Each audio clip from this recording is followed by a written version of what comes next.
Want to stop juggling spreadsheets, calendars, and a dozen apps just to run your rentals? Lodgify makes it easy. It's an all-in-one toolkit for hosts. Build a direct booking website, automate guest messaging, and keep all your channels in sync. Running your rental business your way has never been simpler. And for Good Morning Hospitality listeners, you can get 20% off any yearly plan with code GMH20. Just check the link in the show notes to get started today.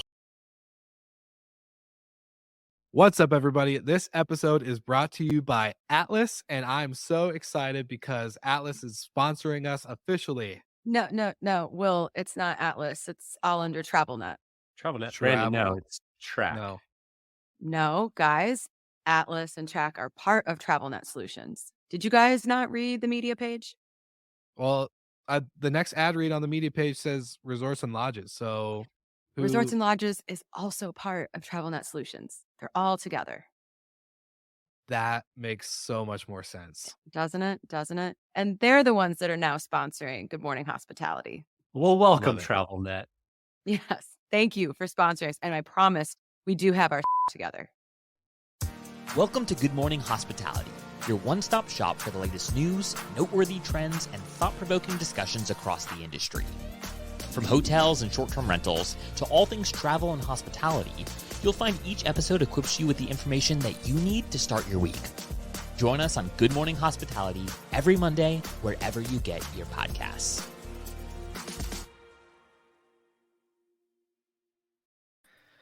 Man, that bleep never gets old, no matter how many times I watch it. I just keep wanting to start the show by being like, I wasn't actually swearing. I know. I did you dirty on the edit when putting that bleep in. When you were saying the word stuff, I wanted to make sure we had a little bit of fun. It adds some comic relief. I'm happy to be the punchline. That's fine. Thank God, because sometimes it gets rough. It was good though. It's really good. Good morning. Happy Monday. Brandy, you missed the blue shirt memo today? Yeah, I did. I'm sorry. You know, I think my blue shirt is actually in the mail because I just have the black one right now. So next time we can be triplets. Yes. It'll be here this week, I think. I got notification that mine shipped. But very exciting. How's your guys' weekend? You guys doing good? Rested? Rejuvenated? Tired? What are you? I mean, I could always use more sleep, but it was a good, productive weekend where a lot of work, but, you know, it was good. Yeah, something in the pipeline, Brandy? Oh, so I was going to say, Brandy, got something in the pipeline you're working on? Yeah, there might be something fun and exciting coming our way. So doing a little weekend work for that. Okay, good to know. Noted. All right. What about you, Mr. Golden? You said the wife was away? Yeah, so I had the 3-year-old to myself this weekend, and he's dropped his nap, so there's no rest for the weary. But we went to a Mardi Gras parade in town. It was a lot of fun. Enjoyed it. Are you guys still doing the Saturday donuts? Oh yeah, every Saturday. I like that tradition. What kind of donuts did you get? We just go to my favorite little coffee shop, and they have donuts for him there. So that's nice. Yeah, he loves it. Give mom a break Saturday mornings, but not this weekend. She was out of town. So if I sound more tired than normal, solo dad duty. All you parents know. Yeah, everyone out there is like, respect. We feel it. That's good. So yeah, today's show, we don't have one specific topic. We've got 5 or 6 that we'll touch on. A bit of a potpourri. A lot of stuff going on, nothing major breaking news that we're going to dive into and spend a whole episode on. But Will, do you want to get us kicked off with some of the funding news? For sure. And we had a good week last week. For anyone who didn't get to watch, Steve Trover with Better Talent was on talking about layoffs and hiring and the whole thing. So if you didn't get to catch last week's episode, go check it out. It was an awesome conversation with Steve. But we are going to jump into today. So we saw some funding happen prior to last week's episode. Didn't get to announce it, obviously, because we were talking with Steve about all the layoffs and everything else. So I want to give a big shout out to our friends at Sojo for raising their Series A. Pretty impressive, especially with the business. Like dynamic amenities is really interesting concept. And obviously Max and the team have been building this out for a little bit over a year. I think they've been around for almost 2 years. Yeah, give or take. I remember interviewing Max when I was in Mexico last year. So they're just pumping out really good stuff. I like the business model. I love the amenities that they're putting out. So congrats to the team there. And then we got AutoHost raising pre-seed funding. And I did text Roy this morning to see if he had a comment for us. And so he texted me a response. So I'm going to read the comment here for him. It said, our goal is to introduce ethical guest screening to operators globally. And in pursuit of that, we plan to utilize the funds for expanding sales and marketing efforts, as well as boosting R&D to keep up with the constantly changing landscape of fraud. So that's a pretty solid mission to have and to use the funding for. So congratulations to them. Awesome team, awesome product. I've used it on multiple projects and even in our business. So really love that they're getting the funding that they deserve, especially.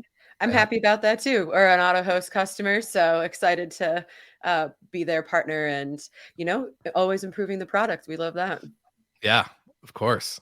So yeah, that's what I got for funding. It's cool to see that there's funding stuff happening, especially after a little bit of a lull. So yeah, it's pretty exciting to see it happen. And we got some people coming in, love AutoHost. So woo, let's go. Awesome. Well, my news is not necessarily hospitality related, but Via, which is a transportation company, has raised $110 million, which is awesome. $3.5 billion valuation. And so if you're not familiar with Via, I mean, many years ago, I remember they were kind of like a competitor to Uber in New York City, where you would have like several stops along your way going, around the city.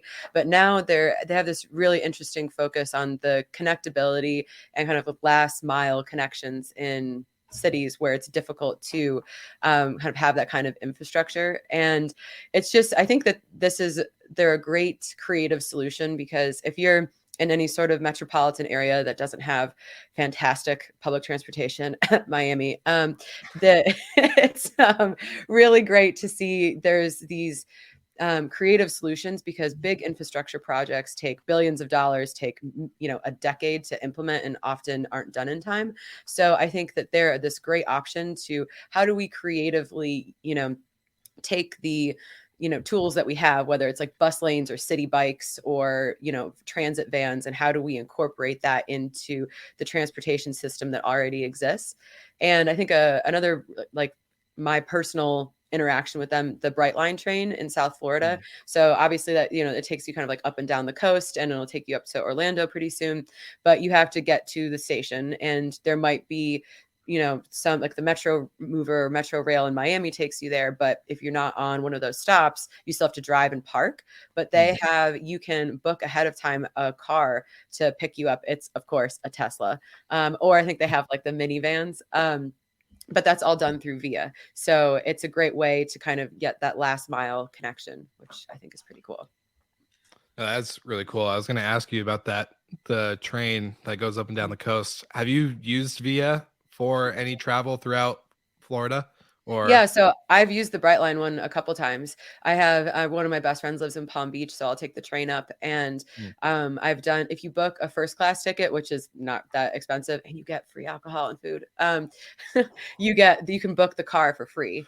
And then that's awesome. But if you book like the regular ticket, you can still book one of their transportation options. And if you live close enough to the station, there's kind of like, I guess, like maxed out golf carts that have the doors. They might have like several rows. They have some of those too that'll pick you up if you live within a certain circumference.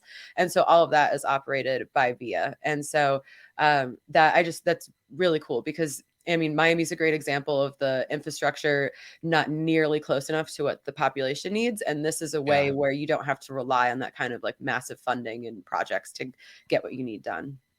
I love that. I think we need that in Denver. We're struggling pretty bad with the public transportation, especially the RTD, like line rail for anything involving the train is pretty rough. And so as a person who uses one or two cities in America that it's decent. Yeah, Yeah. 100%. And one's probably New York, where it's You don't probably really use it. yeah. So So no, I like Europe, that. Go Europe ahead. does a great job at it, obviously. And when traveling, a lot of times, especially overseas where you might be a little less comfortable, you arrive and then it's like, all right, now what? I need to get to this small village and I don't know the best way to get there. I guess I'll rent a car, but I don't really want to rent a car because it's in England and I don't want to drive on the wrong side of the road. Yeah, I think these types of solutions are great. The more mainstream, I've never used it, but the more mainstream they get, the better travel experiences altogether. Yeah, and they were talking about how, in the beginning there was some resistance from local municipalities. Shocking, government isn't super adaptable, but Yeah. they're actually getting buy-in now because they can use all of the transportation data that these municipalities have. That's how you can make better routes for things. And one of the examples the TechCrunch article was talking about was like, if you have the data on like there's a bus that has 50 or 60 people on it at a light and there's just one car at the other light. Using that data, you can make sure that the bus goes for has the right of way first, because that's allowing more people to travel. So I think that that's just a really great use of automation technology, aggregating all this data. And obviously there's a financial component to this on Via's side for developing this technology, but that's nowhere near what building a new light rail system would cost, for example. For sure. Well, I like it because it goes into my prediction of mobility hospitality. So, not to say that it's coming true early, but we could just say it's pretty Yeah, close. you were totally right.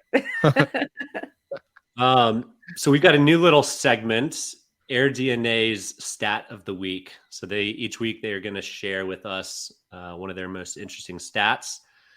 What is it called again, Michael? What is it called? AirDNA Fact of the Week. No. Are you reading the media sheet? Yeah, I am. I'm literally in it right now. AirDNA's not a bust. Fact of the week. Yeah, I skipped the hashtag. Get the hashtag. I just wanted to hear Michael say hashtag not a bust. Pound symbol. So how did the Super Bowl impact bookings in Phoenix? 48% more nights were booked on this weekend than they were the same weekend the previous year. Makes sense. You'd almost think a little bit more, to be honest. All the demand that pushed the ADR up to about $747, which was 45% higher than the same weekend last year.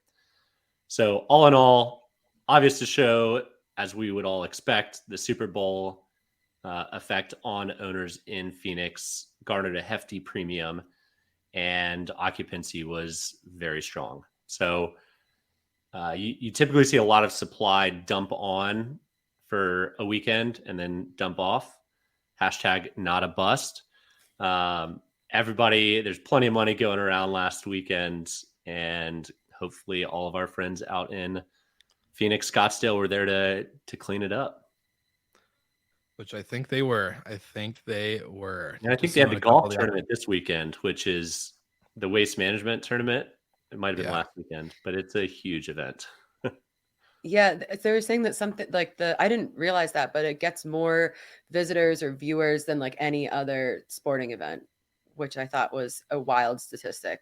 I read that on ESPN. I don't know if that was accurate. Probably in person. Yeah, in person. It's wild. I mean, you see videos of beer cans flying. Just to watch people golf, I don't understand. But you know what? To each their own.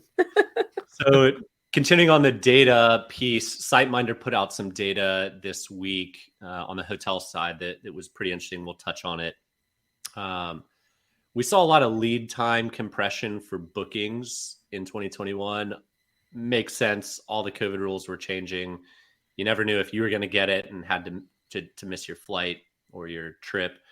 But lead times have lengthened by 38% in 2022 versus 2021. So that's good. Cancellations have decreased by 17%. That was another thing that was pretty common. People booking two different places, two different trips, two different countries, depending on where was open and where wasn't. And then the highlight stat is that reservations have exceeded 2019 levels. They hit 104% of the reservation data from 2019. And that's all despite a 24% increase in ADR. So rates are up, volumes of travel reservations are up from 2019. That's crazy because a lot of business travel isn't fully recovered yet.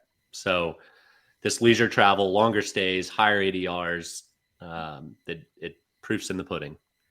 Yeah, I think it's that I keep hearing, on various news shows that they, there's all this doom and gloom about the, impending recession or global economic fears, blah, blah, blah. And then there's this everyone's perplexed because like people are still going out to dinner. People are booking all these trips. Travel demand is really high. And so I think you have like economists who are just like not understanding consumer behavior at all.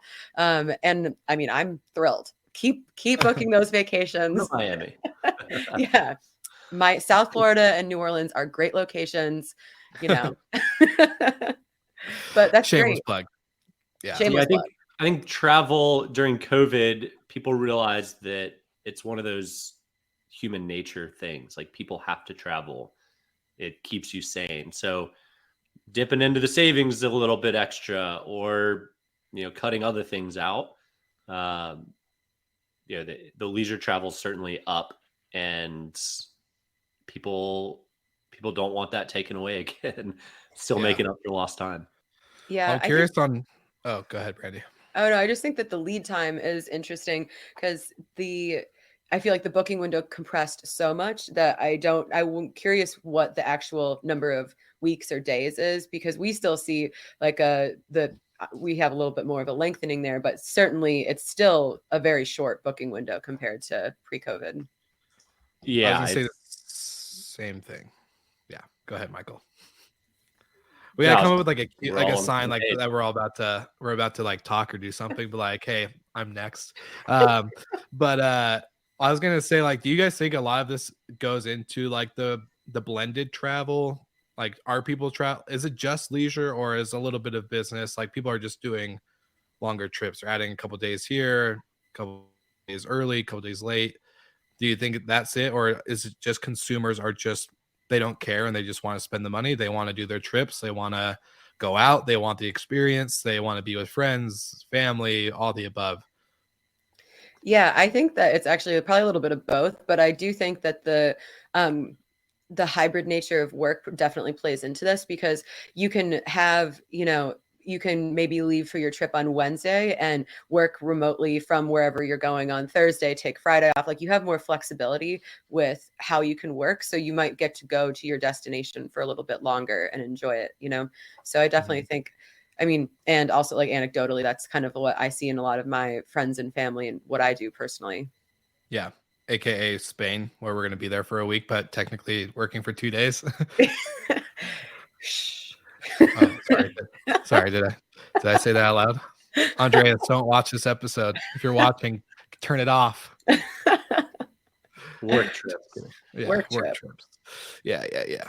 Well, very interesting. What else do we have on the sheet? I know we got more speaking to cover, of Europe, so there's an interesting article about Portugal revoking their golden visas, and this is such an about face from just last year and kind of through the height of the pandemic, where you saw countries like Portugal, I know Spain had some sort of visa program, and I think Italy, where they're like, oh my, there's all these people that want to travel or like live somewhere else because they can work remotely. They were offering all these visa programs for people to move to the country. And the golden visa has existed for a while, where you can buy real estate at a certain volume and get a passport, and it was kind of seen as like a cheat way to get an EU passport.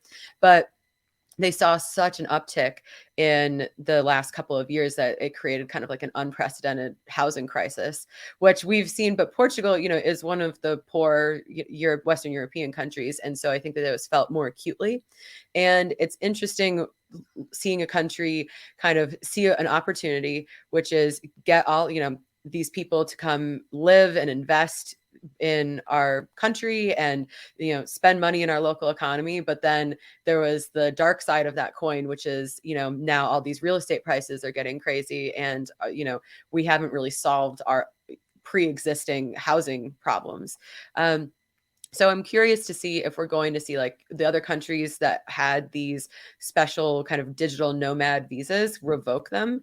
I hope not. I like that is, a way to stimulate, growth and maybe a sluggish economy, but I wouldn't be surprised. It just, the kind of speed at which they reverse course is kind of surprising, that they were just like, nope, cut it. And this has all happened in the span of, 2 years. Yeah, I love the golden visa piece. I think the digital nomad visa is a different beast.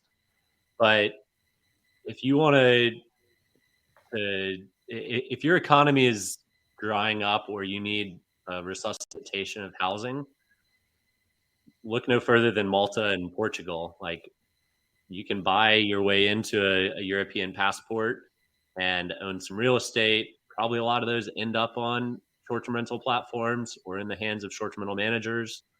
I think there's probably a lot of places across Europe that can do that, and it'll be attractive. I mean, namely, first one off the top of my head is the buy a house in a dying Italian village for €1. I know. You could buy all this. Yeah, it's incredible. I mean, I was like, but a lot of places, weren't you saying, Michael, that in the UK, there's some provision that you can get, buy an old estate as long as you promise to invest like X amount of pounds into renovating it? Is there? There's programs. It's not open to anybody. You have to apply for it. Sure. Okay. There's tax benefits that you don't pay property tax or income tax on the real estate if it's open to the public for 28 days a year. So there's a lot of different ways you can attract the right activities. I mean, Italy should consider this golden visa, buy a house in one of these villages and revive it. Like, people are happy to live in smaller towns now. But you don't want to be the only person living in the small town. You need you need other people there. You can just create these wonderful expat communities, and then hopefully lure back the people that left their small town for better opportunities in bigger cities. I am bullish on smaller towns are going to be more popular in the future, as VIA gets easier and easier to travel from place, tie it all in, right? Exactly. I was gonna say, as long as the mobility portion is improving. One thing I did think about that was interesting is part of this ban on the golden visa, and you're right, there is two separate, there's like the digital nomad component and the golden visa, but one of the things that's tied in with the ending of the golden visa program is a ban on new licenses for short-term rentals. And I think that is another, I again understand why there's such a knee-jerk reaction, but that seems very like just a blanket ban. And the article doesn't really go into like all the details of what that actually consists of. It just says, a ban on new licenses. But I mean, that must be, I'd be curious if any of our listeners who are in Portugal or in Europe and have more insight on this, but that seems pretty dramatic for like an entire country to just be like, no more licenses. So is it like, that's where I question, like, was the word ban intentionally used, or do they mean pause? Because there's like a difference between banning and like taking a little bit of a break to let things catch up or whatever it might be. But sometimes I think a lot of these articles use the word ban very quickly versus like actually maybe even getting information if it's a pause or but it could be a ban. It could be, I don't know, but it just seems like everyone uses that word. That's a quick way to get real estate prices back to pre-golden visa times in Portugal is ban investment properties, and then everyone fire sells at a massive discount. In San Diego, when they banned short-term rentals for like 60 days before the ban got revoked, the housing prices went down like 30 or 40% citywide because everyone was now trying to sell their property. And then they realized, well, that's not a good idea.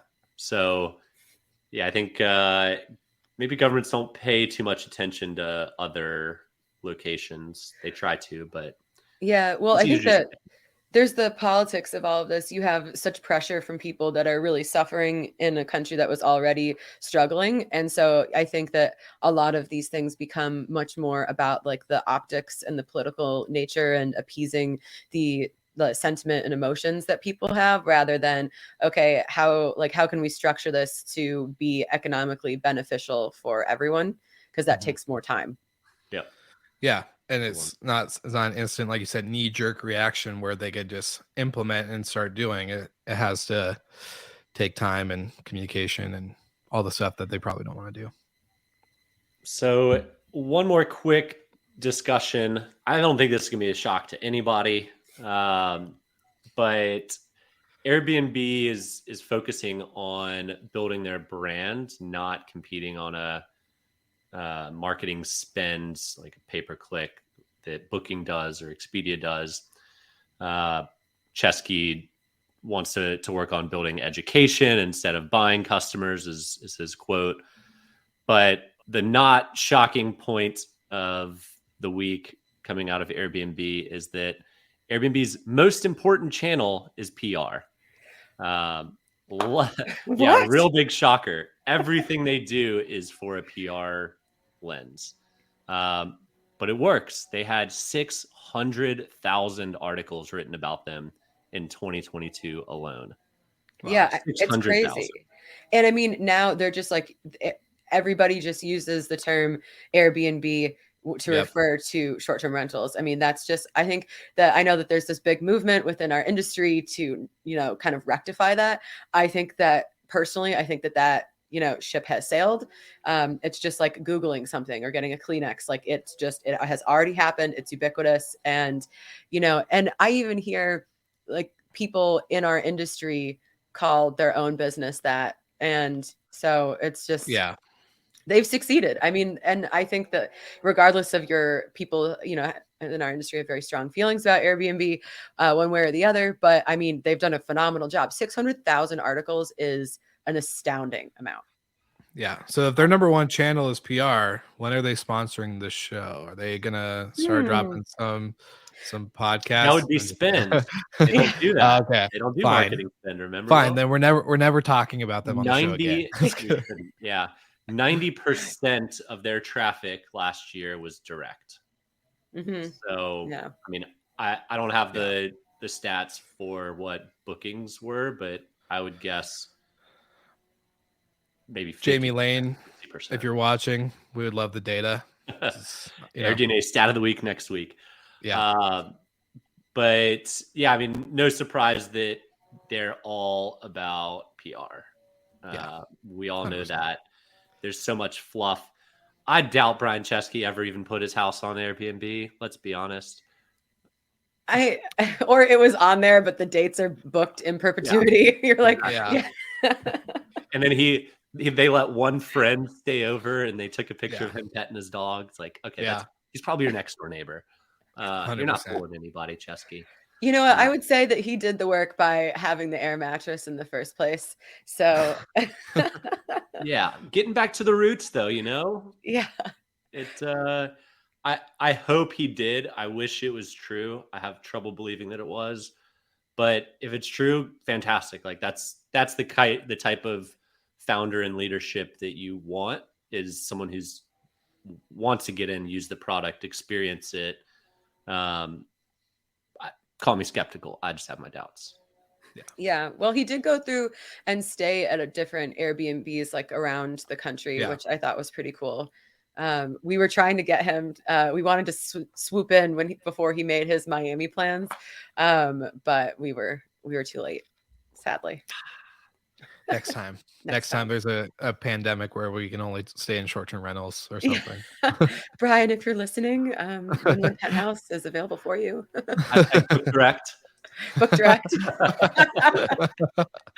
Don't use Airbnb. Don't use Airbnb. Save 15%. Exactly. I would die if you did. Oh my gosh, that's too good. Well, this has been awesome. Great chat. Anything you guys are excited for in the weeks ahead? Anything just maybe I don't know, give a little telescope into the lives of Michael and Brandy? Well, as we have alluded to, there's some big projects that I'm working on, so I will be able to share more on that coming up. But I can say that for the next 2 weeks, I have my work cut out for me. Love it. Well, good luck with all of that, Brandy. Yeah, lots Seriously. of coffee. Seriously. How about you, Michael? Anything exciting you're pumped about? It could be anything in the world. Could be anything in the world. Anything. I mean, we booked our trip to Spain last week. That's pretty exciting. Oh my God, I know. There we go. We There did go. it.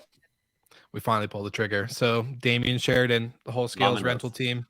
We'll see you guys there. We're coming for you. Yeah. Am Get I ready. going to have to do interviews in Spanish? Ooh.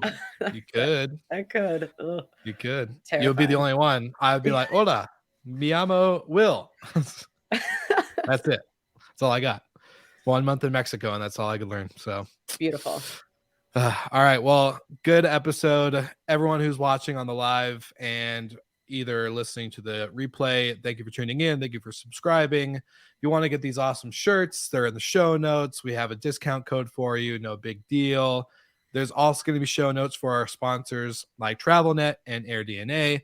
So if you want to get any awesome offers that they have for any of our listeners and viewers, you can grab it. They're all in the show notes below. And we'll see you all again next week.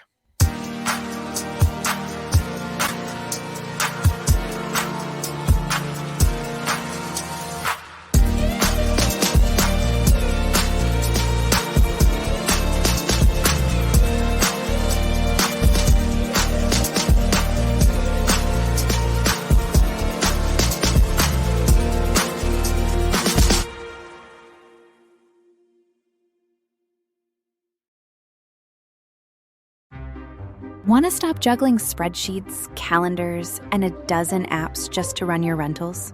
Logify makes it easy. It's an all-in-one toolkit for hosts. Build a direct booking website, automate guest messaging, and keep all your channels in sync. Running your rental business your way has never been simpler. And for Good Morning Hospitality listeners, you can get 20% off any yearly plan with code GMH20. Just check the link in the show notes to get started today.